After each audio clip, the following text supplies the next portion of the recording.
if you can't be right, yeah. I do the same thing I told you that I never would. I told you.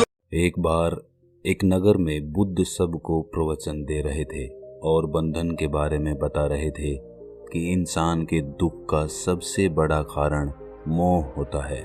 मानव का स्वयं को कहीं भी बांधना दुख का कारण होता है। जहाँ भी मोह होगा, बंधन होगा, वहाँ दुख जरूर होगा। अतः स्वयं को इन सब से बाहर निकालें। अपना उपदेश खत्म कर बुद्ध वापस आ गए। अगले दिन एक आदमी बुद्ध के पास गया और बोला, मैं जानता हूँ कि कल का उपदेश आपने मेरे लिए दिया था। मैं आपकी कही बात समझ गया हूँ। मैं अपने सारे बंधन तोड़कर आपके पास आया हूँ। अपने सारे मोह छोड़कर कृपा करके मुझे अपने साथ रख लें। अब मेरा मकसद केवल सत्य को खोजना है।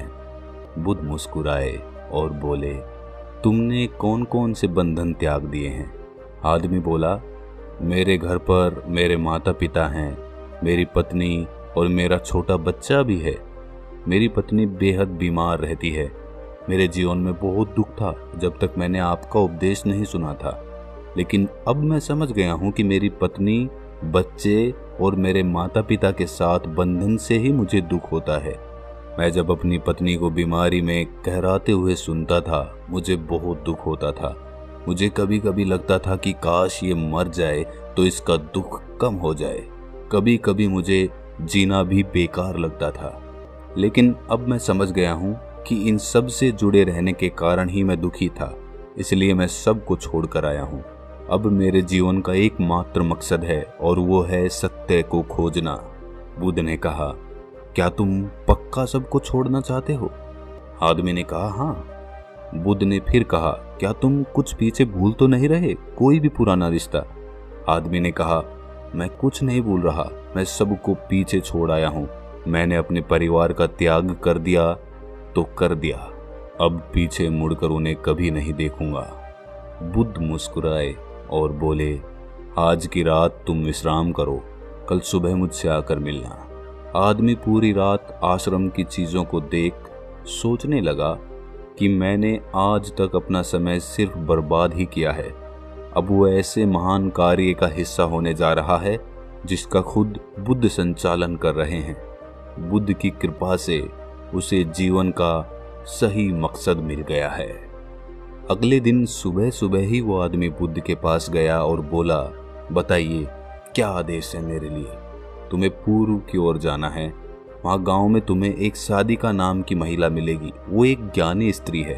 वो तुम्हें जो भी दे तुम्हें लेकर आना है। वो आदमी वहाँ के लिए निकल गया। रास्ते में बहुत तेज धूप थी। उसे बेहद भूख लगी थी। दूर तक का सफर था। वो काफी थक भी गया था।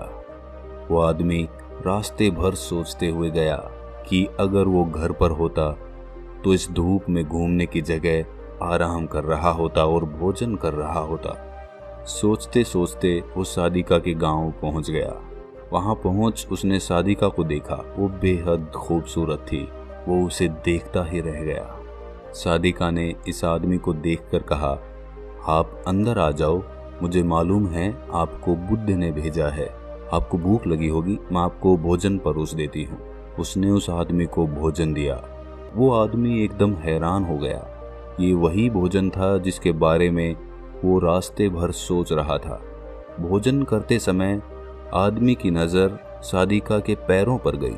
वो बेहद सुंदर और कोमल थे।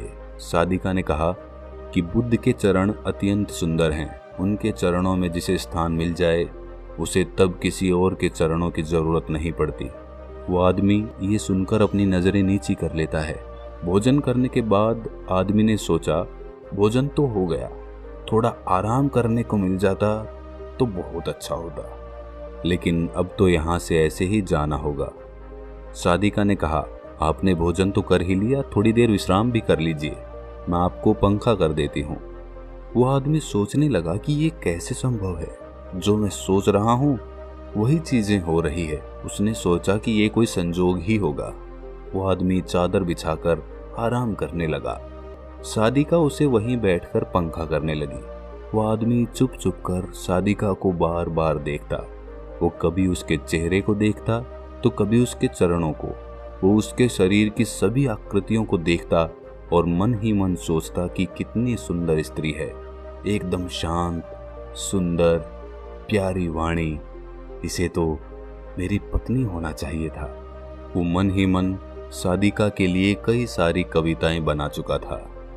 थोड़ी देर बाद उसे याद आया कि उसे वापस भी जाना है। सादिका से उसने कहा कि अब मुझे चलना चाहिए। जाते समय आदमी ने सोचा कि एक बार सादिका को फिर से ध्यान से देख लेना चाहिए, इतनी सुंदर स्त्री है। तभी सादिका ने कहा, शरीर में कुछ नहीं रखा, ये तो बस मांस, मज्जा, हड्डी और रक्त का जोड़ है, इसमें कुछ नहीं रखा। ये सुनकर आदमी घबरा गया और बोला, क्या आप अंतर्यामी हैं? मन की आवाज को सुन लेती हैं? वो बोली, नहीं, मैं कोई अंतर्यामी नहीं हूँ। बुद्ध की कृपा और साधनाओं से मैं जीवन को जानती हूँ और मन के भावों को पढ़ सकती हूँ। इसलिए मैं तुमसे कहती हूँ कि शरीर में कुछ नहीं रखा है, ये नश्वर है और नष्ट हो जाएगा।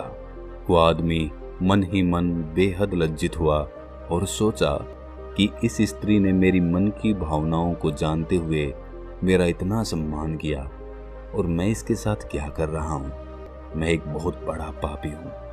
वो आदमी सादिका से नजर नहीं मिला सका और वहां से बुद्ध के पास वापस चला गया और बुद्ध से सब बात कह दी और कहा कि बुद्ध, मुझसे गलती हो गई है।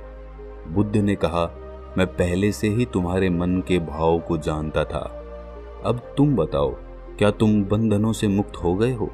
आदमी ने कहा, मैंने तो आपके कहे अनुसार अपने सारे मोह बंधन त्याग दिए। मेरा मोह मेरे परिवार से था, जिन्हें मैं छोड़ आया हूँ। बुद्ध ने कहा, बाहरी बंधन और मोह को त्यागने से हम बंधन मुक्त नहीं हो जाते। बंधन और मोह हमारे भीतर होते हैं, ना कि बाहर। इसलिए तुमने परिवार के बंधनों को तो छोड़ दिया, लेकिन एक और बंधन बांधने चले थे, जिसके कारण आज तुम खुद को पापी समझ रहे हो। आदमी बोला, बुद्ध, आप सही कह रहे हैं, मैं बस अपनी पत्नी से पीछा छुड़ाना चाहता था। लंबे समय से वो बस बीमार रहती थी और मैं कुछ ज़्यादा कमाता भी नहीं हूँ, जिस वजह से मैं अपने परिवार की जिम्मेदारी से भाग रहा था। उनसे पीछा छुड़ाना चाहता था और जब मैंने आपका उपदेश सुना तो मुझे लगा परिवार ही सबसे बड़ी बाधा है, उसे छोड़ने से ही सत्य की प्राप्ति होगी। लेकिन मैं गलत था। मैं समझ गया हूँ कि सत्य की प्राप्ति में सबसे बड़ी बाधा परिवार नहीं बल्कि मैं खुद हूँ। बुद्ध ने कहा, मैं जो भी कहता हूँ वहाँ लोग अपने स्वार्थ अनुसार ही सुनते हैं। जहाँ उनका स्वार्थ नहीं होता वहाँ वो उन बातों को नकार देते हैं। मोह, कामना, इच्छा, वासना, क्रोध, इन सब चीज़ों को लोग बाहर की तरफ ही ढूंढते रहते हैं। कामना से इच्छा पैदा होती है, इच्छा से वासना, और वासना ना मिले तो क्रोध पैदा होता है। ये सब एक दूसरे से जुड़े होते हैं। आपने देखा होगा कि जब भी आपको क्रोध आता है आप उसका जिम्मेदार दूसरों को ठहरा देते हैं कि उसकी वजह से मुझे क्रोध आया है।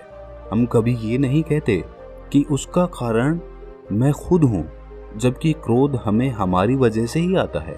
अगर आप चाहें तो क्रोध नहीं आएगा। इसी तरह बंधन बाहर नहीं होते, हमारे मन में ही होते हैं। इसीलिए मन से और मन के बंधनों के कारण ही हम सब दुखी होते हैं। तो दोस्तों, कैसी लगी आपको ये कहानी? अगर ये कहानी आपको थोड़ी सी विज्ञानवर्धक लगी है तो इस चैनल को सब्सक्राइब ज़रूर कर लें और नोटिफिकेशन बेल को ज़रूर प्रेस कर दें। तो मिलते हैं अगली ऐसी ही किसी कहानी में। तब तक के लिए अपना ख्याल रखें। आपको हमारा यह प्रयास अच्छा लगे तो हमें लाइक, सब्सक्राइब और शेयर ज़रूर करें और बेल आइकन दबाना ना भूलें।